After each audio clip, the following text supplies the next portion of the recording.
السلام عليكم ورحمة الله تعالى وبركاته. أهلا بكم مشاهدينا إلى الطبعة الأولى. بداية جولتنا الصحفية اليوم ستكون عربية وبالتحديد من لبنان، حيث نقرأ في صحيفة السفير عن تتويج الصفاء نهاية المطاف لقب ثالث بامتياز.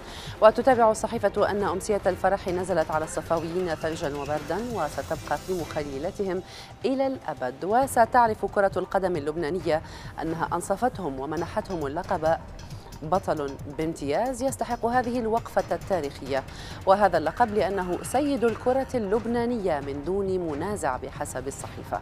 إنها نهاية المطاف، لقب ثالث فيه الكثير من السعي والمثابرة. لم ينسى صاحبه يوما أنه قادر على استعادته بكل الوسائل. تمسك بالقمة ولم يتركها إلا في ساعة طيش، وظل يحاول حتى حقق مبتغاه. وتختم الصحيفة بالقول إن الصفاء يستحق، فهو الذي يملك بين الأندية اللبنانية نخبة النخبة، ويدعمه جهاز فني مقتدر لديه الكثير من الخبرة والباع. نبقى مع التتويجات العربية وإلى البحرين الآن، وصحيفة الأيام التي كتبت الحد يتوج بطلا للدوري للمرة الأولى في تاريخه. توج رئيس الاتحاد البحريني لكرة القدم نادي الحد بطلا لدوري فيفا بحرين لكرة القدم لهذا الموسم الرياضي وللمرة الأولى في تاريخه، بعد أن نجح في إسقاط منافسه في الجولة الختامية فريق الحالة ب4 أهداف مقابل هدف وحيد في اللقاء الذي جمعهما لحساب الجولة الأخيرة لبطولة الدوري. وحقق الحد اللقب الأول على مستوى بطولة الدوري دون أي هزيمة في إنجاز كبير يحسب لفريق الحد الذي يدربه المدرب الوطني ويضم العديد من اللاعبين المميزين. إلى الصحافة القطرية والتي ركزت كلها على نهائي كأس الأمير بين السد والأخوية، وفيها نطالع لقب النسخة التاريخية بين السد والأخوية. ونقرأ في التفاصيل أن فريق السد والأخوية يسجلان أول مواجهة بينهما في نهائي النسخة 44 لأغلى المسابقات على كأس الأمير من خلال مباراة اليوم.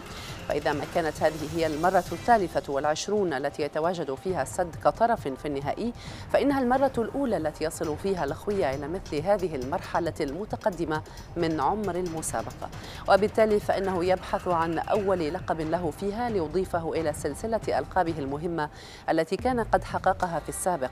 ورغم كل ما حققه فريق الأخوية من إنجازات، إلا أنه سيجد نفسه اليوم في مواجهة الفريق المتخصص في المسابقة وصاحب الرقم القياسي بعدد التتويجات، وهو ما يعكس حجم الفارق الكبير بينهما على مستوى الخبرة في التعامل مع مثل هذه النهائيات، المرشح لأعلى درجات القوة والإثارة. نبقى مع الكؤوس العربية، واخترنا لكم من البيان الإماراتي العنوان التالي: الأهلي والجزيرة يطاردان نهائي الكأس.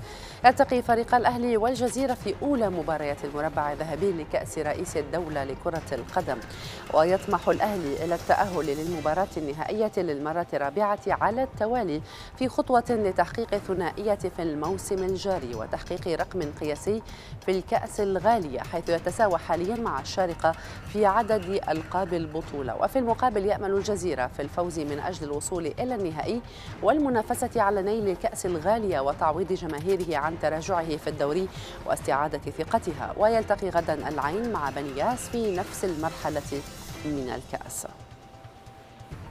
ونختم جولتنا العربية من مصر وصحيفة اليوم السابع التي اهتمت بودية الأهلي مع روما اليوم في الإمارات العربية، وكتبت: يخوض روما اليوم مواجهة ودية أمام الأهلي بدون 7 نجوم من القوام الأساسي، حيث يغيب 7 لاعبين من بينهم ستيفان الشعراوي، أليساندرو فلورنتي ودانييل دي روسي لاستدعائهم لقائمة المنتخب الإيطالي المشاركة في يورو فرنسا.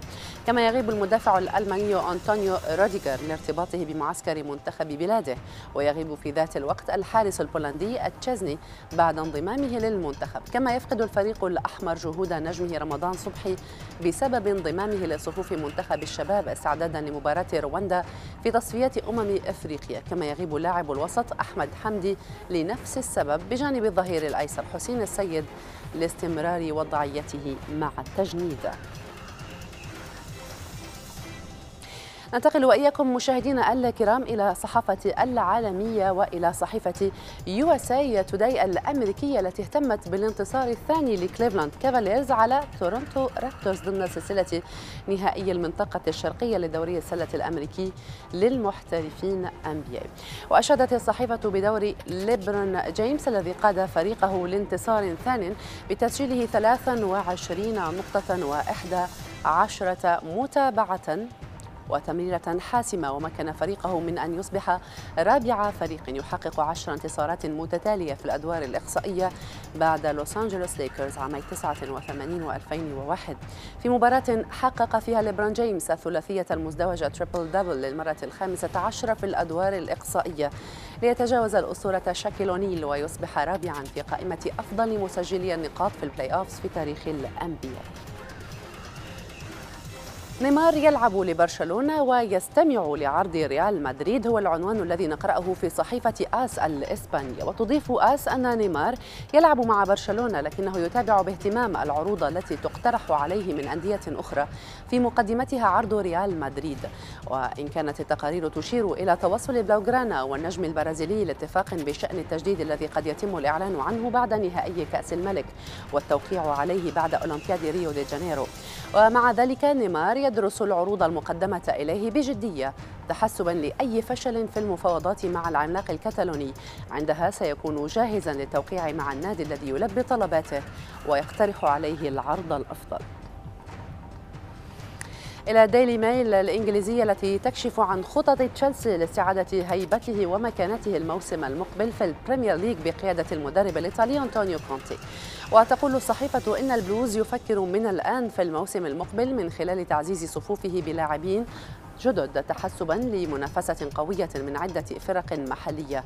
وكشفت الصحيفة عن اهتمام تشيلسي باستخدامات نوعية في الخط الهجومي خاصة على غرار غونزالو إيغوايين الفارو موراتا ولوكاكو بتوصية من كونتي الذي يريد العودة بالبلوز إلى مكانته الطبيعية. وكشفت الديلي ميل عن رحيل محتمل لكل من دييغو كوستا لويك ريمي وراداميل فالكاو.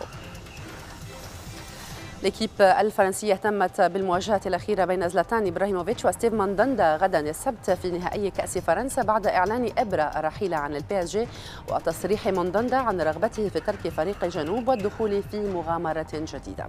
وتقول الإكيب إن إبرا ومانداندا يلتقيان لآخر مرة وجها لوجه في الكرة الفرنسية بعد مواجهات قوية سابقة بينهما في مختلف المسابقات المحلية والتي كان فيها الصراع على أشده بين هداف لا يرحم وحارس متألق دافع بكل قوة وشجاعة على نظافة شباكه. ومباراة الغد ستكون الوداع ونهاية التنافس بين كبيرين في الكرة الفرنسية قد يتجدد في موعد آخر ولكن بألوان فرق جديدة بعد اتضاح الرؤية فيما يتعلق بمصير كل نجم.